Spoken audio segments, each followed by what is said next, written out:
시청자 여러분 안녕하십니까? VOA 모닝뉴스 시작합니다. 북한이 최근 잠수함 발사 전략 순항 미사일과 수중 핵 어뢰를 발사했다고 밝힌 것과 관련해 미국의 전문가들은 북한이 수중 공격 능력을 과장하고 있다고 분석했습니다. 다만 러시아의 기술 지원을 받으면 역량이 비약적으로 발전할 가능성도 있다고 전망했습니다. 이런 가운데 북한은 30일에도 또다시 순항 미사일을 발사했습니다. 안준호 기자가 보도합니다. 북한이 최근 시험 발사했다고 밝힌 잠수함 발사 순항미사일 SLCM과 수중 핵 어뢰입니다.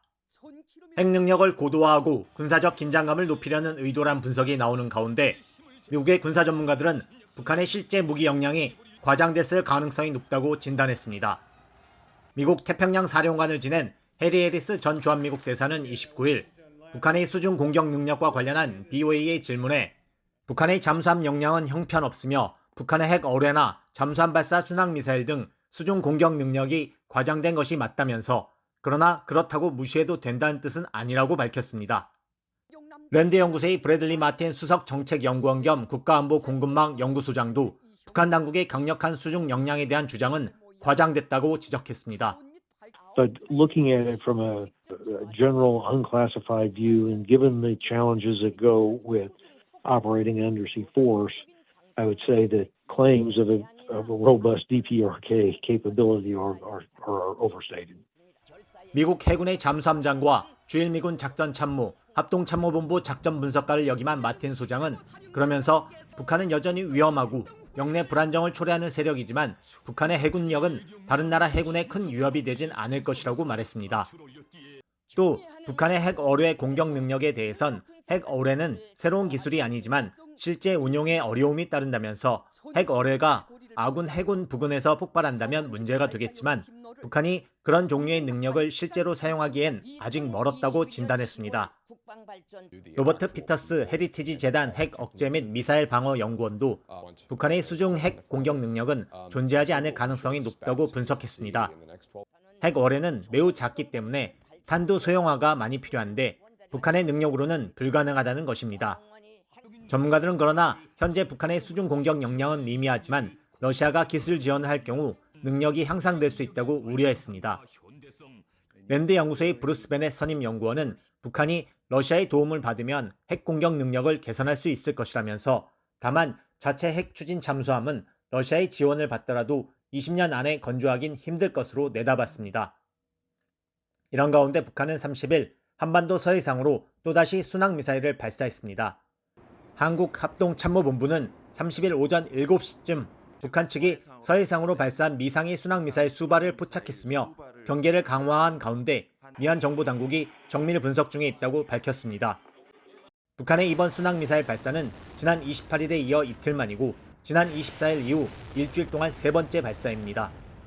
VOA 뉴스 안준호입니다. 미국 국방부가 북한의 순항 미사일 발사와 관련해 한반도와 영내 안보에 대한 공약을 재확인하면서 미한일 3국 협력의 중요성을 강조했습니다.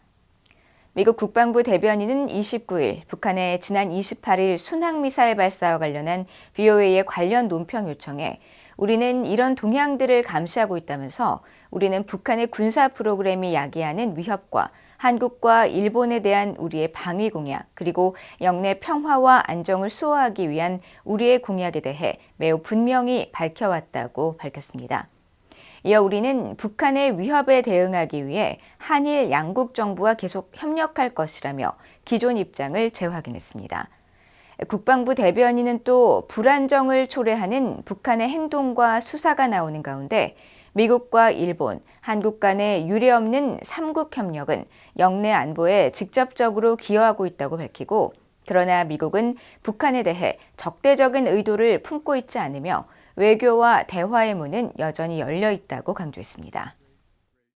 북한이 이틀 만에 또다시 서해상으로 여러 발의 순항미사일을 발사한 데 대해 한국 전문가들은 무기시험과 함께 한국 내 긴장을 고조시키려는 정치적 의도로 진단했습니다.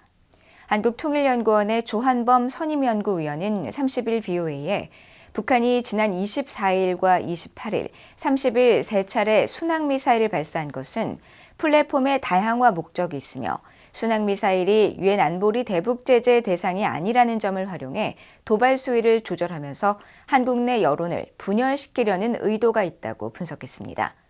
한국국방대학교의 권용수 명예교수는 불과 일주일 사이 3번이나 신형 잠수함 발사, 전략 순항미사일 SLCM 시험 발사를 하는 것은 정상적인 개발 과정이 아니라고 분석했습니다. 권 교수는 특히 신형 미사일 발사라면 첫 번째 발사 후 그 데이터가 최초 설계한 대로 나왔는지 분석한 뒤 설계를 변경하고 플랫폼도 바꾸는데 이 같은 절차는 시간이 상당히 걸리기 때문에 북한의 잇따른 이번 발사는 정상적 개발 과정이 아니라고 지적했습니다. 러시아가 지난 5개월간 북한에 약 2만 5천 배럴에 달하는 정제유를 공급한 것으로 나타났습니다. BOA가 유엔 안보리 대북제재위원회 홈페이지에 게재된 최신 자료를 분석한 결과 러시아는 지난해 8월부터 12월까지 5달 동안 2만 5천 배럴, 월 평균 약 5천 배럴에 달하는 정제유를 북한에 제공했다고 보고했습니다. 유엔 안보리는 지난 2017년 결의 2397호를 통해 북한의 정제유 수입 한도를 연간 50만 배럴로 제한하고 북한에 정제유를 공급한 나라들에게 매월 30일까지 전달의 대북 공급량을 보고하도록 했습니다. 러시아의 이번 보고로 러시아의 지난 한 해의 대북 정제유 공급량은 10만 5,844배럴로 최종 집계됐지만 이 수치는 공식 보고된 정제유만을 근거로 한 것으로 실제 북한에 반입된 양은 훨씬 더 많을 것으로 유엔 안보리 등 국제사회는 판단하고 있습니다. 실제로 최근 몇 년간 북한이 공해상에서 제3국 선박으로부터 유류를 전달받는 모습이 여러 차례 포착됐지만 이런 방식으로 확보한 유류는 공식 집계에 포함되지 않았습니다. 북한의 전 세계 제외공 관수가 44개로 감소한 것으로 알려졌습니다. 한국 외교부 당국자는 30일 북한이 최근 홍콩과 아프리카 리비아에서 공관을 추가 철수해 지난해 하반기 국경 봉쇄 완화 이후 폐쇄가 확인된 제외 공간이 9개로 늘어났다고 말했다고 연합뉴스 등 한국 언론들이 보도했습니다. 보도에 따르면 한국 외교부는 앞서 지난해 12월 초 북한 정부가 기니, 네팔, 방글라데시, 세네갈, 스페인, 앙골라, 우간다 등 7개국에서 대사관 철수를 완료해 제외공간 수가 53개에서 46개로 감소했다고 밝혔었습니다. 한국 언론들은 그러면서 한국 정부는 대북 제재 강화에 따른 외화벌이 어려움 등 재정난 증가를 북한이 공관을 폐쇄하는 주요 배경으로 보고 있다고 전했습니다. 이상으로 BOA 모닝뉴스를 모두 마칩니다. 시청해주신 여러분 고맙습니다.